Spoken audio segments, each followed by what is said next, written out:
नमस्कार साथियों, स्वागत है आपका अपनी कोचिंग विधि जुडिशियल एकेडमी में। And in this lecture we are going to understand three sections 274, 275 and 276 of the CRPC which have now become section number 309, 310 and 311 BNSS।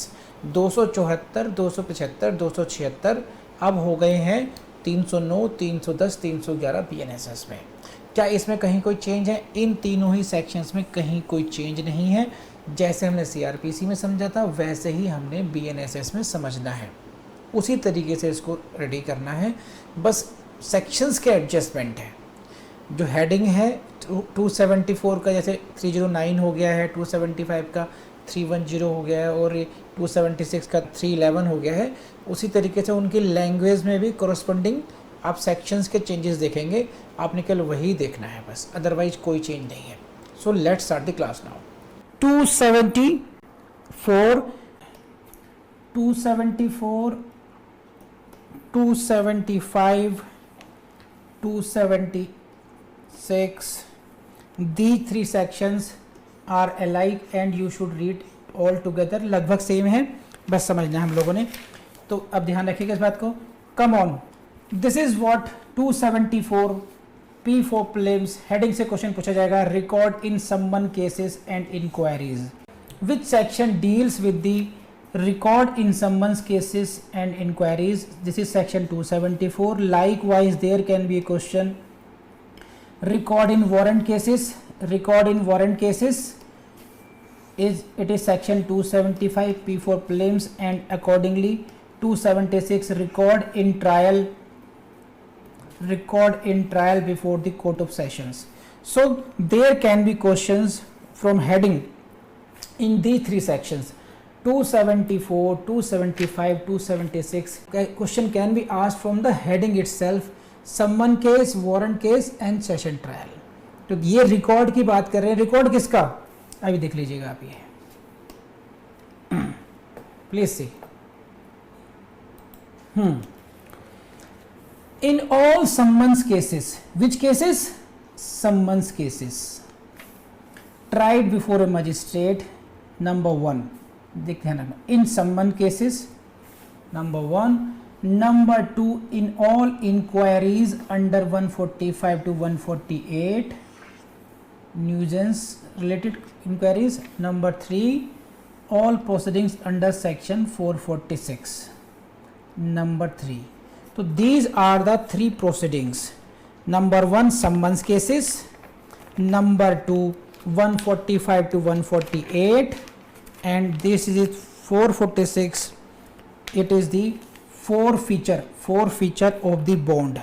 So these are the three proceedings. So these are the question for your prelims. Section 274. The heading is only what? Summon cases and inquiries. From the, don't forget that this is not confined only for the summons cases. This is not for the summon cases. Rather, there are three kind of proceedings where section 274 is applicable. And what are these proceedings?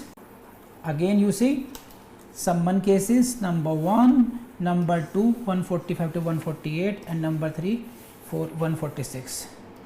तो इसको मत भूलना आप लोग कि 274 मैं ऐसे लिख दूं। अगर ये क्वेश्चन आ जाए, section 274 deals with the number 1 record in number 1 summons cases, option B inquiries 145 to 148, number C procedure under section 446, and option D all of the above.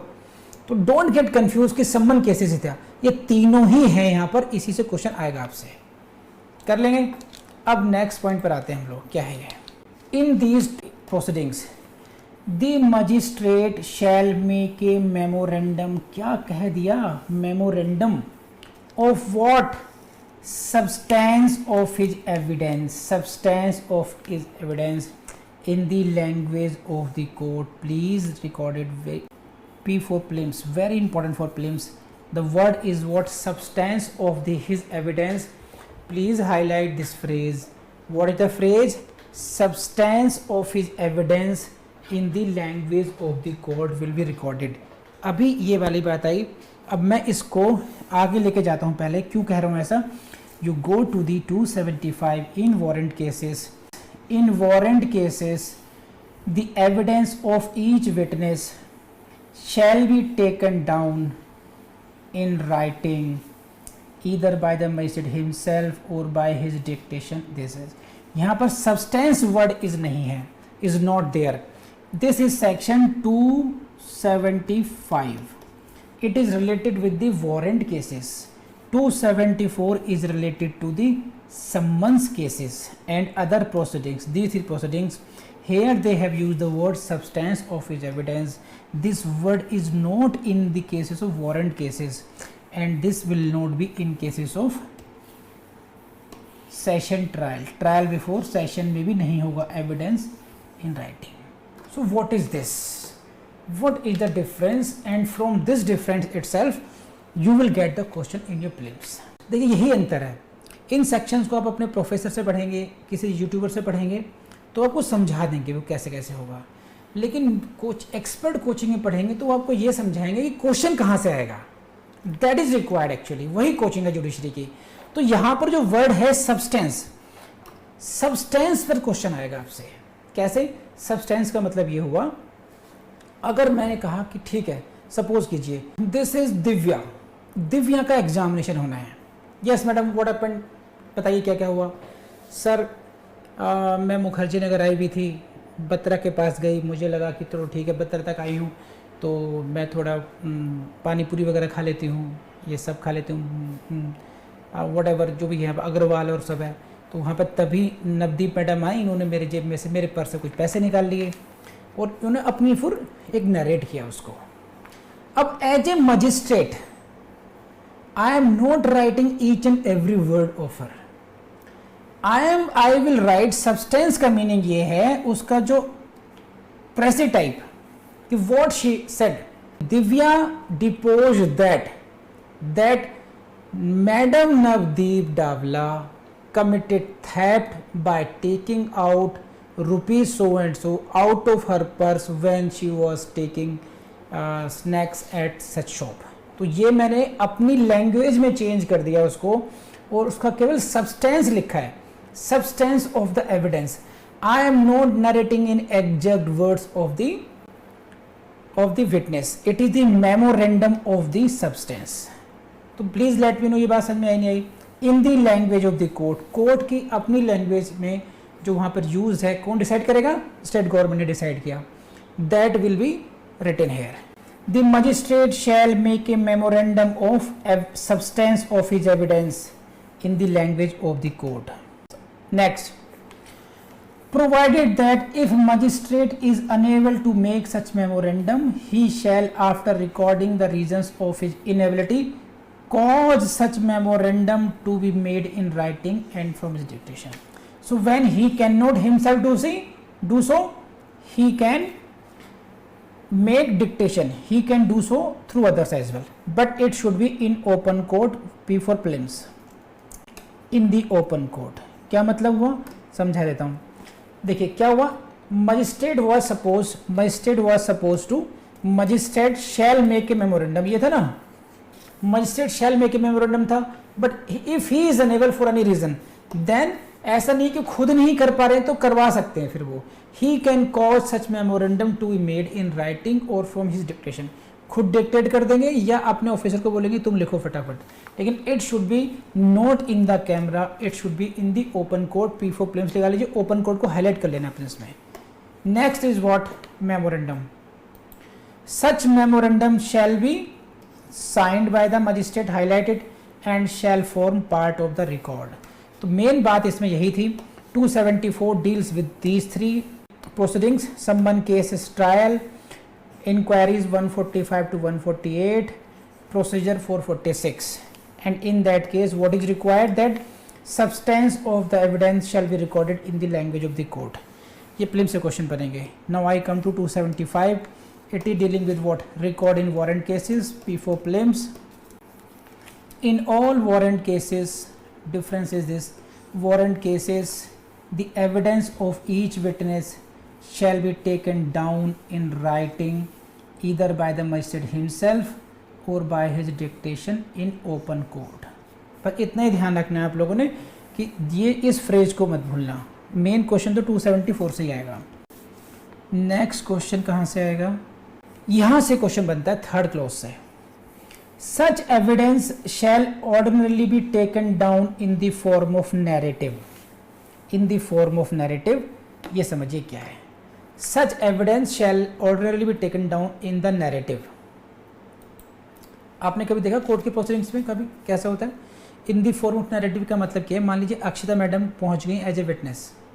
Yes madam, what happened on such and such date, I was present in the near Connaught Place, I saw this that। तो whatever she is deposing that is being recorded, that is being typed and coming on record। तो ये हुआ narrative। एक तरीका क्या है कि एक क्वेश्चन पुट किया then she answered, again second question then she answered। तो इसको देखिए इस बारे में क्या है।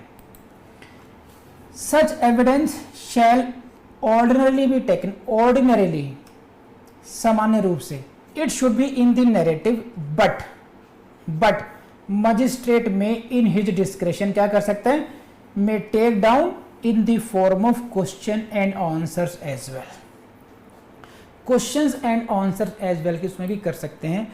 तो वहां पर सब्सटेंस है, यहाँ पे नैरेटिव के रूप में लिखेंगे और sometimes if required question and answer के रूप में हो सकता है। अब ये कब होता है?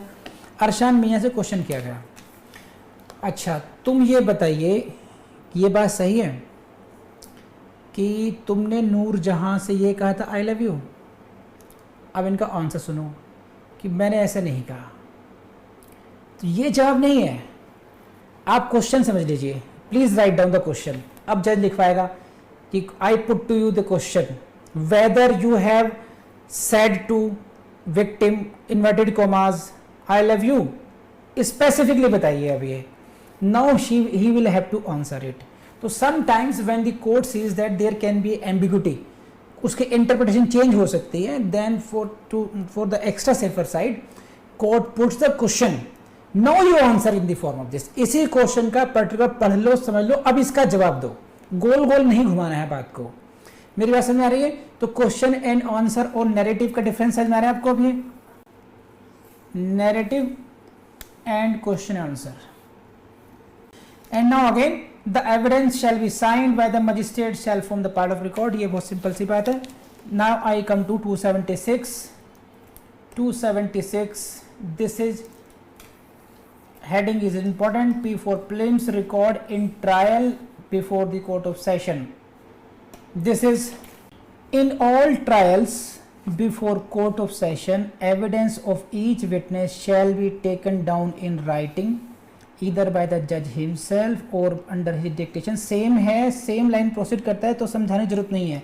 और under his direction superintendence officer of the court, same line narrative, same line question and answer, signed presiding जज, सेम है, केवल हेडिंग का डिफरेंस है। तो इतना याद रख लेगा। 274, 275 और 276, इन तीनों सेक्शन को आप एक साथ पढ़ेंगे तो आपका क्वेश्चन हो जाएगा। तो कर लिया आप लोगों ने, लेकिन आप खुद से पूछना कि क्या जो मेहनत हम आपके साथ कर रहे हैं, क्या आप उतनी मेहनत खुद के साथ कर रहे हैं, खुद के भले के लिए कर रहे हैं या आप नहीं कर रहे हैं। अगर जज बनना चाहते हैं तो जितना पढ़ाया गया है उसको कर लीजिए, आपका काम हो जाएगा। कुछ भी नहीं छोड़ा है, जो भी यूट्यूब में के द्वारा किया जा सकता है। यूट्यूब की अपनी लिमिटेशंस है, देखिए इंटरेक्टिव नहीं हो सकते हैं, आपको प्रैक्टिस नहीं करा सकते हैं, आपके साथ बहुत सारे जो टास्क हो सकते हैं वो नहीं करा सकते हैं। लेकिन जो लेक्चर के थ्रू जितना भी हम लोग हेल्प कर सकते हैं आपकी, वो पूरी तरीके से हेल्प की है, 100% कमिटमेंट के साथ में की है। नोट्स हमने सारे वेबसाइट पर दे दिए हैं। नोट्स हमारी वेबसाइट पर जाइए, वहाँ से आपको नोट्स मिल जाएंगे आपको। तो इतना काम ज़रूर कीजिएगा, हमारी वेबसाइट को एक्सप्लोर कीजिएगा, ऐप को ज़रूर एक्सप्लोर कर लीजिएगा। Thank you very much.